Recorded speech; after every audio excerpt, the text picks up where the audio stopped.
Na semana em que comemora 110 anos de fundação, Birigui se destaca no crescimento populacional e demográfico. Segundo dados do IBGE, a capital nacional do calçado infantil chegou ao número de 26.094 pessoas neste ano de 2021. A cidade obteve o maior índice de crescimento demográfico entre os municípios da nossa região, sendo um aumento de mais de 15% comparado ao ano passado. No período, foram agregados quase 18 mil novos habitantes. Primeiramente, para nós analisarmos o crescimento da sociedade de Birigui, nós temos que analisar o crescimento vegetativo, ou seja, a taxa de natalidade tem que ser maior que a taxa de mortes. E os dados do IBGE trazem que a população de Birigui hoje é de 126.094 habitantes, né? Então, um crescimento de 1% ao ano.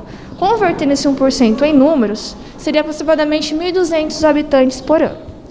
Se nós pegarmos aí um período de 10 anos, nós podemos concluir que houve um crescimento de 17 mil habitantes aí, durante esse período. E quais os fatores que motivaram o Birigui a crescer tanto, né? Primeiramente, é a taxa de natalidade, né, que eu acabei de dizer, ou seja, os nascimentos, né, registrados na nossa cidade. O segundo motivo é a migração. Então, nós temos a migração fixa e a migração pendular. O que seria essa migração fixa? A pessoa se desloca e vem para Birigui morar, né, e permanece aqui, trabalha aqui e constitui sua vida aqui. Já a migração pendular é aquela migração temporária durante o dia. Então, a gente tem vários municípios ao redor que as pessoas acabam se deslocando durante o dia e retornam à sua casa durante a noite, né? E o que motiva essas pessoas a estarem migrando para trabalhar aqui, né? O crescimento de Birigui, né? Então, a parte do setor econômico, Birigui investiu muito, né? Podemos analisar aí que Birigui trouxe filiais aí internacionais, como McDonald's, Burger King. E isso, querendo ou não, acaba deixando a cidade mais atrativa. Outra questão também que influencia ao crescimento populacional é a qualidade de vida. Então, o município tem que oferecer saneamento básico, água encanada, eletricidade, lugares de lazer. Então, esses fatores acabam trazendo um desenvolvimento social para a cidade. E também a geração de emprego. Quanto mais a cidade consegue ter postos de trabalho, isso, consequentemente, vai deixar a cidade mais atrativa. Porém, para essa professora de geografia, esse crescimento tanto pode trazer benefícios como problemas para a cidade, onde os setores públicos, privados e sociedade têm a responsabilidade de buscar soluções. Primeiramente, cabe à gestão pública acompanhar os antigos problemas pré-históricos que a população biriguense já enfrenta, né?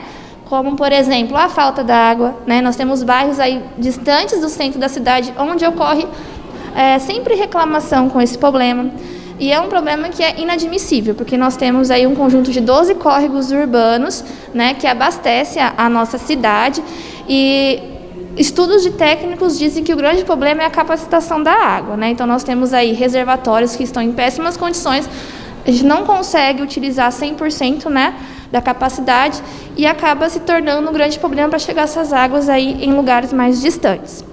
Um outro problema que a gente enfrenta é a mobilidade urbana, né? De sábado é quase impossível você andar na Rua Saudade, na Rua Barão, e você não ficar estressado naquele trânsito. Outro ponto é a coleta de lixo. Acredito que é necessário fazer uma conscientização com a população, né? Fazendo projetos de coleta seletiva do lixo. Como profissionais da educação, a gente já trabalha isso nas nossas aulas, né? Trabalhamos com trabalhos de reciclagem, importância de se preservar o meio ambiente. Então, acredito que começa a estrutura em casa, né? A criança já sabendo selecionar o lixo, né? E sabendo como descartar esse lixo. Outro ponto que Birigui peca é em áreas de deficientes, né? Então, falta áreas com adaptação necessária, né? Principalmente em áreas afastadas, não em áreas centrais. Devemos pensar em todos. E também na questão do lazer, trazer pontos de lazer para os idosos, né? Porque eles tanto contribuíram para o crescimento da cidade, e quando chega ao ponto de descansar e de desfrutar sua aposentadoria, o município não oferece aí lugares para que ele possa ir curtir com a família e se distrair. Já a sociedade civil não deve se esquecer que cuidar da cidade é responsabilidade de todos. Então, todos temos que não desperdiçar água, economizar energia, não jogar lixo em lugar inadequado. E se cada um cumprir o seu papel na sociedade, nossa cidade vai melhorar cada dia mais. Nós temos muitos problemas para serem resolvidos e muitos desafios pela frente. Birigui é a capital nacional do calçado infantil, tem muitas coisas para fazer nos próximos anos e precisa de todos nessa união para conseguir os seus objetivos. Esse crescimento ele é importante, ele mostra o vigor de uma cidade que está crescendo. Do ponto de vista econômico, ele é atrativo para trazer franquias, investimentos de fora. Uma grande rede, quando vai se instalar no município, ela olha esse crescimento demográfico, porque isso vai estar atrelado ao potencial de consumo, que hoje da cidade é de 3 bilhões e 700 milhões de reais.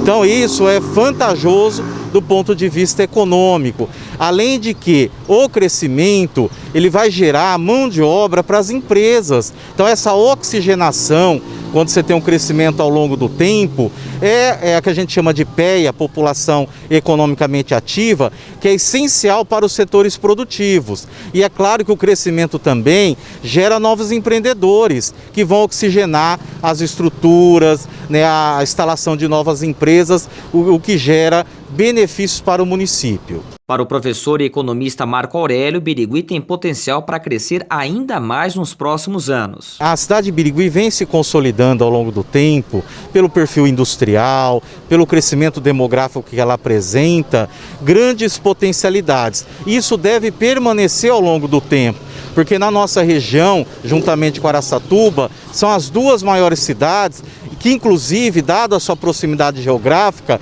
elas criam um efeito multiplicador de sinergias em relação à complementariedade das suas estruturas produtivas. Então eu vejo Birigui com um potencial. Isso está no radar de franquias, investimentos que querem vir para a cidade, aproveitar esse mercado de consumo em ascensão no município. Este gráfico mostra o crescimento desde a década de 80, onde as faixas etárias vêm mudando a cada momento, onde em 1980 a maior parte da população era adolescente. Já nesta década, são os adultos na faixa dos 30 anos que têm a maior fatia da população, mostrando uma tendência para o futuro. Bem, isso é uma tendência, o envelhecimento da população que a gente vê em todos os países e também no Brasil e que está chegando também na cidade de Birigui. Isso demanda por parte do setor público planejamento, no sentido de você ter os equipamentos, ter condições de ofertar uma qualidade de vida, as opções para essas pessoas idosas no futuro. Então, o planejamento é essencial. O governo utilizar seus instrumentos de planejamento, que é o orçamento anual, o PPA, que é o plano plurianual, que é um orçamento para 4 anos, e principalmente o plano diretor.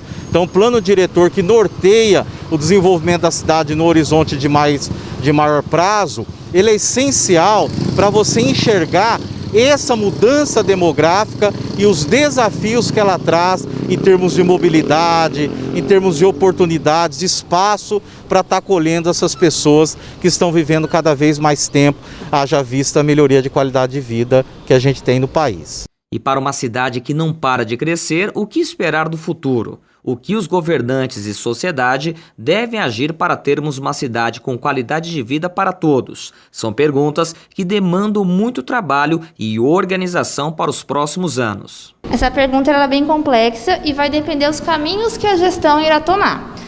Se esses caminhos não acompanharem um bom planejamento, teremos problemas de distribuição desigual do espaço, econômicos e problemas ambientais.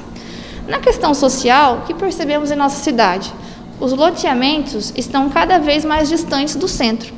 E aí surge a seguinte questão: será que esses loteamentos afastados vão ter os mesmos benefícios, os mesmos serviços prestados à população central? Será que esses loteamentos vão ter áreas de lazer como o pessoal do centro tem? Será que vai ter uma farmácia? Será que vai ter um lugar para ele poder pagar a sua conta? Será que ele vai ter um posto de saúde próximo à sua residência? E também na questão da segurança pública, será que a nossa frota de policiais vai dar conta de abranger todos esses bairros novos? Será que o nosso transporte vai chegar até essas famílias? Já na questão ambiental, temos o problema com o desmatamento. Então, estamos chegando a um ponto que não temos mais arborização na cidade. E o que vai acontecer? Nós já sofremos com um problema na geografia que nós chamamos ilha de calor. A ilha de calor é quando a temperatura se concentra no centro da cidade, em lugares onde não há árvores. Quando não há árvore, nós não temos umidade, né? Esses lugares onde tem asfalto, concreto e construções que absorvem o calor, acaba que há um aumento da temperatura. Tanto que se você pegar a área mais fresca da nossa cidade, que é a região do Mamamia, nós temos aí uma baixa de 5 graus na temperatura. E o auge, né, que nós passamos esse ano, né, de calor foi 41 graus. Então, daí surge a importância da gente sempre pensar na questão de arborização quando a gente fala aí de crescimento populacional.